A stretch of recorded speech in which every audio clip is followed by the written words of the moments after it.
নমস্কার বন্ধুরা, আজকে একটি নতুন পর্ব নিয়ে আসলাম। বর্ষাকালীন শশা চাষ। এই বর্ষাকালীন শশা চাষ একটি লাভজনক চাষ। এই মরশুমে আপনাকে হাইব্রিড F1 বা দেশি সিড ব্যবহার করতে পারেন, কিন্তু দেশি সিড বর্ষাকালে চাষের জন্য খুব ভালো। এবং বর্ষাকালীন শশা চাষের প্রথমে ধাপে আপনাকে জমি নির্বাচন একটি খুব গুরুত্বপূর্ণ বিষয়, কারণ শশা একদমই জল সহ্য করতে পারে না। তাই আপনাকে উঁচু বা ঢালযুক্ত জমি নির্বাচন করতে হবে এবং মাটির প্রকৃতি বেলে দোআঁশ মাটি বা উর্বর মাটি আপনাকে চয়ন করতে হবে। এরপর উঁচু উঁচু বেড তৈরি করতে হবে এবং বেডের পাশে ড্রেনগুলো যাতে জল নিকাশি ব্যবস্থা উত্তম হয় সেদিকে দৃষ্টি রাখতে হবে, কারণ শশায় যদি জল জমে যায় শশার গাছ হলুদ হয়ে পড়বে, তার ফলে একেবারে উৎপাদন ব্যাহত হবে। তখন সেই চাষি লসের সম্মুখীন হবে, এদিকে আমাদের দৃষ্টি রাখতে হবে। বর্ষাকালীন শশা চাষ করতে যে বিষয়গুলো খুব গুরুত্বপূর্ণ সেই বিষয়গুলো নিয়ে আলোচনা করছি। প্রথমে আপনাকে যে বীজ বপন করতে হবে সেই বীজটা অবশ্যই শোধন করে নিতে হবে। আপনারা শোধন করার জন্য যে কোনো ফাঙ্গিসাইড দিয়ে শোধন করতে পারেন। বীজ লাগানোর 5 থেকে 6 দিনের মধ্যে গাছ অঙ্কুরিত হয়ে বেরিয়ে আসার পর আপনারা প্রথম ড্রেঞ্চিং হিসাবে রেডিমেড গোল স্প্রে করবেন। এর ফলে গাছের রুট রট বা ডাম্পিং কেস অর্থাৎ গোড়া পচা অনেকটাই নিয়ন্ত্রণে আসবে। গাছের প্রথম চাপান হিসেবে আপনারা সিঙ্গেল সুপার ফসফেট, তার সাথে আপনারা ডিএপি এবং নিমোটিসাইড অর্থাৎ নিমোটেটের জন্য যে কোনো নিমোটিসাইড আপনারা একসাথে গাছের গোড়ার পাশে দিয়ে দিবেন এবং তারপরে জলসেচ দিয়ে দিবেন। এই সময় গাছে বিভিন্ন ধরনের ইনসেকটিসাইড আক্রমণ করবে, যেমন মিলিবাগ, অ্যাফিডস, হোয়াইট ফ্লাই এবং লেদা। এই নিয়ন্ত্রণের জন্য আপনারা প্রফেক্স বা সাইপারমাথিন এবং ইমিডাগ্লোবের যে কোনো কম দামি ওষুধ প্রথমে ব্যবহার করতে হবে। বর্ষাকালে শশা চাষে নিয়মিত আপনাকে শিডিউল মেনে ওষুধ ব্যবহার করতে হবে। আজকে এই ভিডিওতে শশা চাষের যে মেন কয়েকটি রোগের সম্বন্ধে আলোচনা করব, যেটি আপনি নিয়ন্ত্রণ করতে পারলে শশা চাষে আপনি 100% সফলতা আসবেন। শশা চাষের আরেকটি বিশেষ দিক হলো জমিতে আগাছা নিয়ন্ত্রণ। আপনাকে প্রথম থেকেই জমিতে কোনো আগাছা আসতে দেওয়া যাবে না।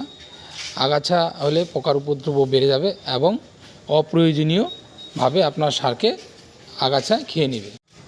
আগাছা নিয়ন্ত্রণের জন্য প্রথমে আপনি প্রত্যেকটি গাছের গোড়ায় ম্যানুয়ালিভাবে অর্থাৎ হাতের সাহায্যে, নিড়ানির সাহায্যে আপনাকে আগাছা নিয়ন্ত্রণ করতে হবে।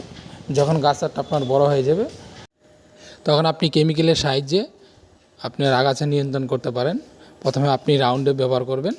রাউন্ডে ব্যবহার করার পর তারপরে সেকেন্ড যদি আপনি দিতে চান তখন আপনি প্যারাকুইক ব্যবহার করবেন। দেখবেন আপনার ক্ষেত একদম পরিষ্কার হয়ে যাবে, আগাছা একদম নিয়ন্ত্রণ। ছবিতে দেখতে পাচ্ছেন এখানে প্রথমে হাত নিড়ানিতে ব্যবহার করা হয়েছে, তারপরে আপনার ড্রেনগুলোতে কেমিক্যালের সাহায্যে দিয়ে একদম ক্ষেত আগাছা নিয়ন্ত্রণ করা হয়েছে। শশার প্রথম যে রোগটি হলো সেটি হলো ডাউন মিল্ডু। ডাউন মিল্ডু খুব একটি সাধারণ, এটি আপনার শশা খেতে আসবেই, এটা নিয়ন্ত্রণ করতেই হবে আপনাকে।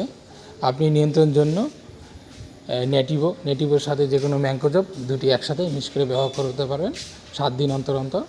নেক্সট টিপে আপনি অ্যাগ্রোবিটের সাথেও যে কোনো ম্যাঙ্কোজব গ্রুপের ওষুধ ব্যবহার করতে হবে। শশার আরেকটি খুব গুরুত্বপূর্ণ ডিজিজ হলো, এটাও ছত্রাক দ্বারা আক্রান্ত, সেটা হলো পাউডারি মিল্ডিউ, অর্থাৎ পাতার উপরে আপনার সাদা সাদা ছোপ করবে। এটি শুরু হয় যখন আপনার গাছ ফল দেওয়া শুরু করবে তখন থেকে। এটিকে নিয়ন্ত্রণ করার জন্য আপনারা ইন্ডেক্সের সাথে ম্যাঙ্কোজেব গ্রুপ একসাথে মিক্স করে আপনাকে ব্যবহার করতে হবে। এছাড়াও সালফার ব্যবহার করতে পারেন, কিন্তু সালফারের সাথে কোনো ম্যাঙ্কোজেব গ্রুপ অ্যাড করবেন না। শশা চাষের আরেকটি গুরুত্বপূর্ণ রোগ যেটাকে নিয়ন্ত্রণ খুবই প্রয়োজন, সেটি হলো গামি স্টিম ব্লাইট। অর্থাৎ আপনারা দেখবেন যখন গাছ ফল ও ফুল আসার সময় তখন গাছের গোড়ার দিকে গাছের কাণ্ড ফেটে গিয়ে আঠার মতো বেরোবে এবং সেখানে গাছের কাণ্ডটি ধীরে ধীরে পচে যাবে, ফলে গাছটি মারা যাবে। এটাকে আপনাকে নিয়ন্ত্রণ করার জন্য টাটা ব্লাইটক্স আপনাকে চুন যেভাবে গুলে সেই চুনের মতো গাছের গোড়া 6 ইঞ্চির মতো আপনাকে লাগাতে হবে এবং তার আগে আপনাকে ড্রেঞ্চিং হিসাবে রোকো বা অ্যামিস্টার টপ আপনাকে ব্যবহার করতে হবে। শশার আরেকটি গুরুত্বপূর্ণ রোগ হলো লিফ কার্ল ভাইরাস বা মোজাক ভাইরাস। এটি সাদামাছি বা অন্যান্য ইনসেক্টিক দ্বারা আক্রান্ত হয়। এটি হলে আপনার ফসল উৎপাদন একেবারেই ব্যাহত হবে। আপনি সেইভাবে ফসল উৎপাদন করতে পারবেন না। ধীরে ধীরে আপনার টোটাল প্লটে লিফ কার্ল ভাইরাস বা মোজাইক ভাইরাস আপনাকে অ্যাটাক করবে। একসময় গাছ ফল উৎপাদন বন্ধ হয়ে গাছ মারা যাবে। এটি অনেক সময় বীজবাহিত হয়ে থাকে এবং ভাইরাস নিয়ন্ত্রণ করার জন্য আপনারা শুরু থেকেই ভিরিসাইড গ্রুপের যে ওষুধগুলো হয় সেগুলো আপনাকে ব্যবহার করতে হবে। শশার আরেকটি গুরুত্বপূর্ণ রোগ হলো ব্যাকটেরিয়া উইল্ট। এটি আপনি দেখবেন হঠাৎ করে আপনার একটি সুস্থ সবল গাছ হঠাৎ করে ঝিমিয়ে ঝিমিয়ে মারা যাচ্ছে। আপনাকে ধরে নিতে হবে এটি একটি ব্যাকটেরিয়া উইল্ট। এটি সাধারণত বীজবাহিত বা মাটিবাহিত রোগ। এর জন্য আপনাকে মাটিটাকেও শোধন করতে হবে। যদি আপনার হয়ে যায় তখন এটাকে নিয়ন্ত্রণ করার জন্য আপনি প্লান্টো, ভ্যাট এই গ্রুপের ওষুধ, বায়োমাইসিন এগুলোকে আপনি ছত্রাকনাশক যখন ব্যবহার করবেন তার সাথে সাথে আপনাকে ব্যবহার করতে হবে। তাহলে আপনার এই রোগটা অনেকটাই নিয়ন্ত্রণে চলে আসবে। শশা চাষের ফলন বেশি পেতে হলে আপনারা চাপান সারের সাথে অনুখাদ্য ব্যবহার করতে হবে এবং তার সাথে সাথে গাছের 7 দিন অন্তর অন্তর পিজিআর স্প্রে করতে হবে। যে কোনো কোম্পানির ভালো পিজিআর আপনারা ব্যবহার করবেন, তাতে দেখবেন উৎপাদনটা অনেক বেশি হবে। এবং গাছের বয়স যখন পেরিয়ে যাবে তখন আপনারা লিকুইড যে ফার্টিলাইজার হয় সেগুলো আপনারা যেমন 20-20-20 আপনারা স্প্রে করতে পারবেন। ভিডিওর শুরুতেই আমি বলেছিলাম শশা একদমই জল সহ্য করতে পারে না, তাই শশা জল নিকাশি ব্যবস্থা খুব একটি গুরুত্বপূর্ণ বিষয়। আপনারা দেখছেন ভিডিওতে ড্রেনের সাহায্যে শশা জমি থেকে জল নিঃসরণ করা হচ্ছে। আপনারা এইভাবে যদি করেন তাহলে শশা খেতে কোনো চাষে অসুবিধা হবে না।